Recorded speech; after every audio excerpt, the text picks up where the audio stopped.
Xenoblade Chronicles X is the latest massive RPG from Monolith, and it's a very, very special game. But rather than just tell you how good it is, and it is really fucking good, I thought I'd address some of the reasons why you're maybe not as excited as you should be about this absolute peach.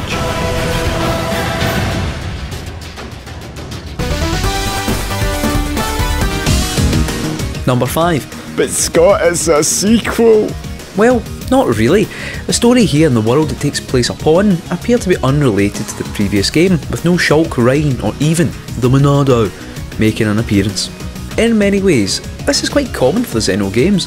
So far I've had Xenogears, Xenosaga and Xenoblade, and although there are thematic similarities between them all, and big robots, it's more like the Final Fantasy games, where playing a previous entry might help you get into the game quicker, but it's not essential, and more importantly, you're not going to feel like you're missing out. Number 4. I bet the combat's pish. Hold the boat here, Blackbeard, and drop your anchor. The combat in the Xenoblade games is far, far from boring. While it may take someone new to the series a few fights to get used to it, there's so much strategy that goes into any fight in Xenoblade Chronicles X, whether it's taunting an enemy to distract it from a wounded teammate and waiting to strike, using buffs from a distance and laying down covering fire, or staggering a great beast. There's a lot going on. The game introduces a new buff system called Soul Voice, which gives you an extra powerful attack when prompted to by your teammates, and again, while it might take you a few tries to get it right, when you do, even taking on the game's new tyrant monsters, you'll find everything meshes together. Also, there's so many different classes with different weapon combinations and specialities, you're sure to find something that will click. Number 3.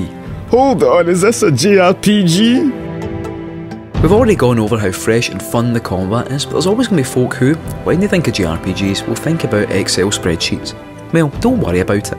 While the presentation does give you a weirdly Japanese vision of New Los Angeles, the game itself, like Xenoblade before, is really streamlined.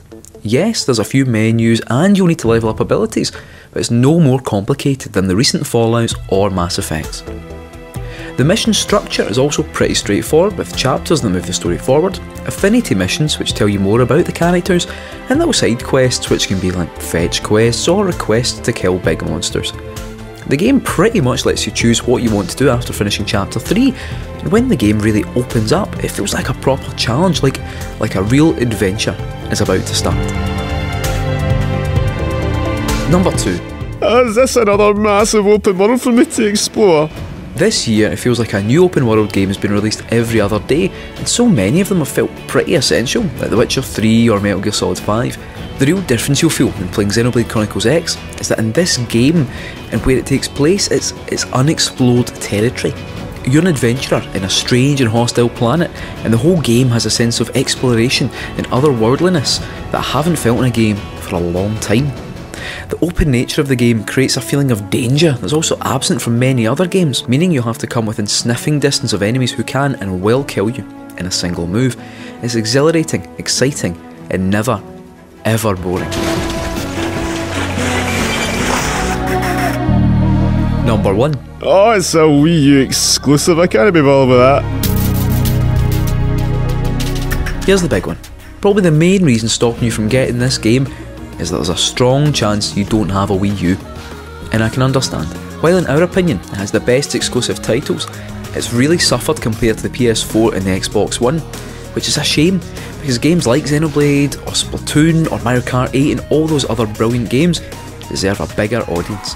I'd never advocate to buy a console for a single game, but the idea that the Wii U doesn't have something to offer is daft. And maybe with this, a new Zelda next year and a fucking strong back catalogue will encourage people to try something new and to explore some amazing new worlds. As it stands, Xenoblade Chronicles X is essential. A fun, intense RPG experience unlike any of the big hitters this year, and absolutely worthy of your precious time.